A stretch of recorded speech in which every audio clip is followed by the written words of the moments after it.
hating those people who turned them down. No, I don't have anything more to say. Mort? Nope. Phil? Anything to say? Lorraine, do you have anything to say? No. All right. All those in favor of this this motion and this conditional use signify by saying aye.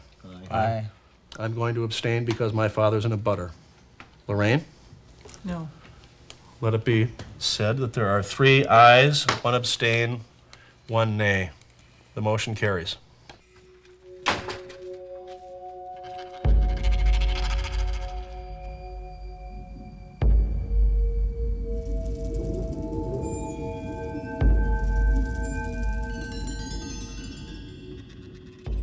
Winters on Madeline Island are very severe, and they can last for 5 months. As a consequence, these modern-day pioneers are very resourceful. Well, in right around the first of the year, January 1st, when the boats are about froze up, then they get stuck in the ice for 6-8 inches, and it just keeps getting thicker. And they'll quit, and then for a week or two in the fall and a week or two in the spring when the ice is getting rotten, before it's thick enough to drive cars on, is when we run this, basically. And any kind of emergency. I guess about the worst thing that's ever happened to me on here was I had about 8 people, the mail, the UPS, all their gear, a bunch of construction materials. And on about halfway back, it was sliding pretty hard, so I had to have quite a bit of power on. And this little bitty UPS package didn't have a lot in it. It was really light. It snuck its way up under the radiator and through the screen and went through my propeller. And busted a chunk about 1 foot long off the end of the propeller and sent that package airmail out. And it took quite a while to find a piece big enough that I could identify it, who it belonged to, before I sent it. But that and a couple of small fires, it's been pretty dependable. When the ring of water turns into a ring of ice, Madeline Island becomes one with the continent. The ice road during the winter is something I think all the people enjoy. The bridge that they had across a crack was a little bit risky, but I think now the road will be fine. So a lot of people from Bayfield or Ashland drive over to the island just to enjoy the ride. The ice road is a terrifying, humiliating and humbling experience for me because I'm riding over 180 feet of water on 18 to 24 inches of ice, and I have been on that road when it has literally become just a series of icebergs, and I don't like it. I hate it, matter of fact. I even hate the wind sled more because it's loud, cold, and bumpy. Even though it takes 2 minutes to get across, I hate it. I'm not a romantic about the wonders of the frontier and wilderness. Not that way, at least.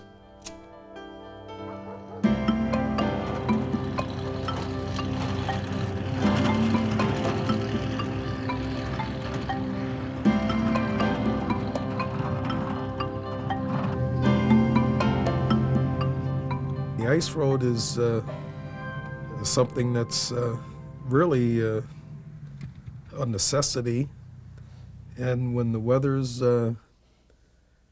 beneficial for it, you know, then we'll have a good crossing. And other winters, why, I've seen the ice road last a week, and that makes for a long winter, you know. So you get out there on a nice sunny day like today and blue sky, good crossing, it just makes life a little more pleasant. You can go and come whenever you want to. You don't have to pay the ferry, although I don't have to pay the ferry.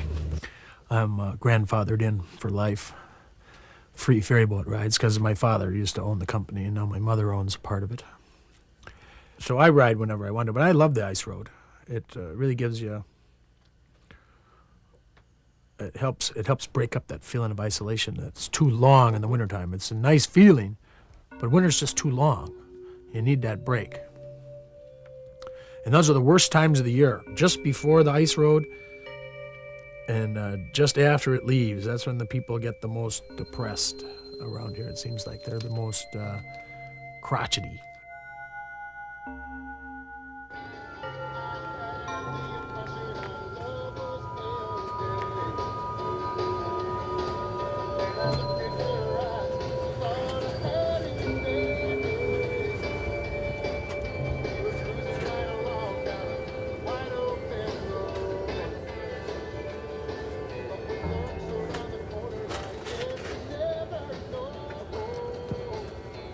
Cabin fever? Oh, yes.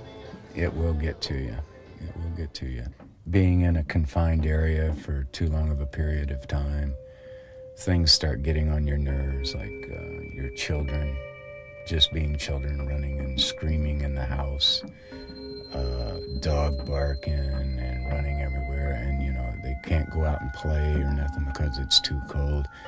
And you get these people in such a small area for so long a period of time. It wears on your nerves.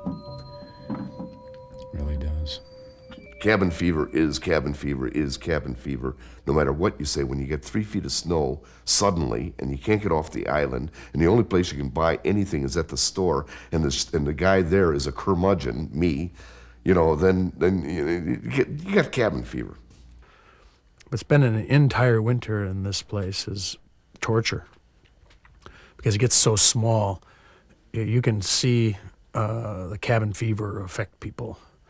The gray days, they get, we call it cabin fever here. Jimmy Buffett wrote a great line in one of his songs that said, I just shot 5 holes in my freezer. I think I got cabin fever.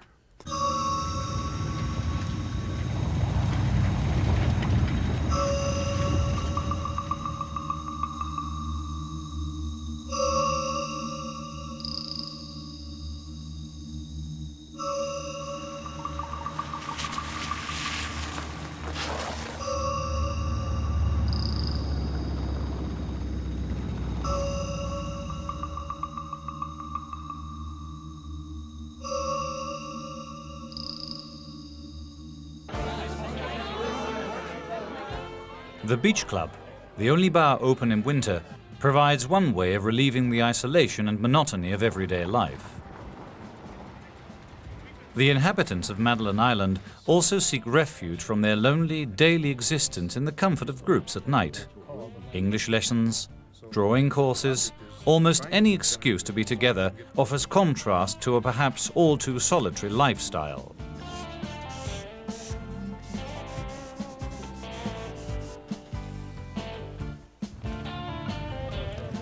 The economy of the island is almost entirely dependent on summer tourism.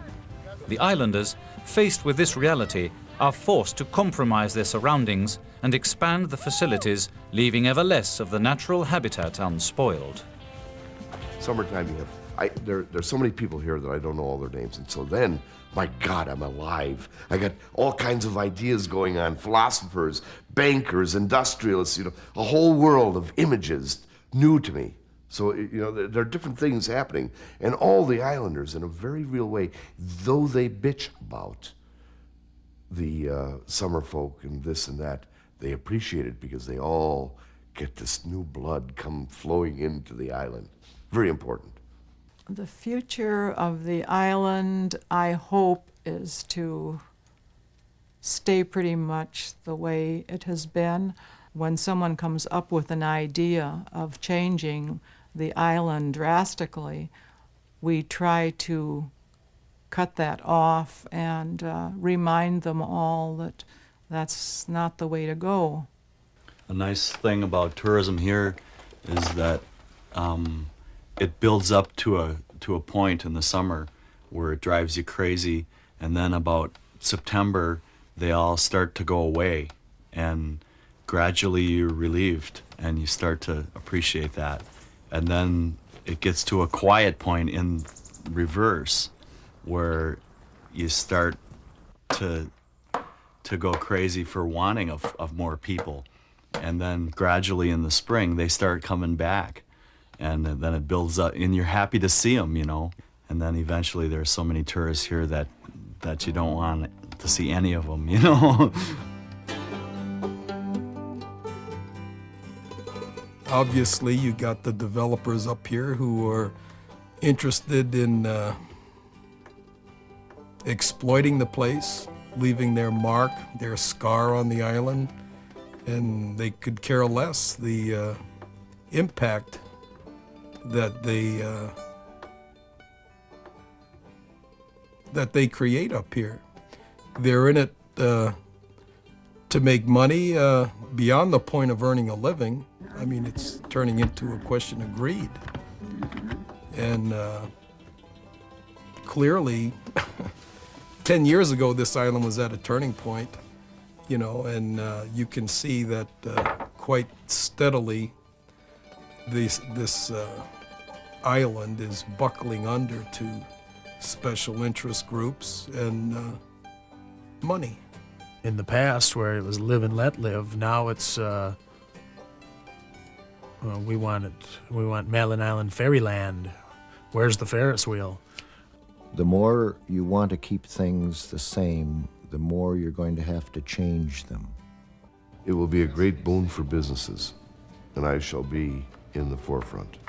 Romantically, though, it will be destroyed as it presently is within 20 years. It will be a very major tourist center, and that is a fact. What I see is a total disregard not only for the island, but also the people and the sacredness of the island. Instead of seeing the million-dollar yachts which are parked in this marina over here, I look up and I see the masts going up, and what I see are crucifixes on these masts, which is quite more than a metaphor. It's a reality. Someday they'll realize that they really do love this island, and they will stop doing what they've done by bringing people in who don't love this island. You cannot build another building, another marina, another golf course. This is sacred land. And it will be not because the Chippewa said it, but it will because they will finally understand that sacred land exists regardless of what man says.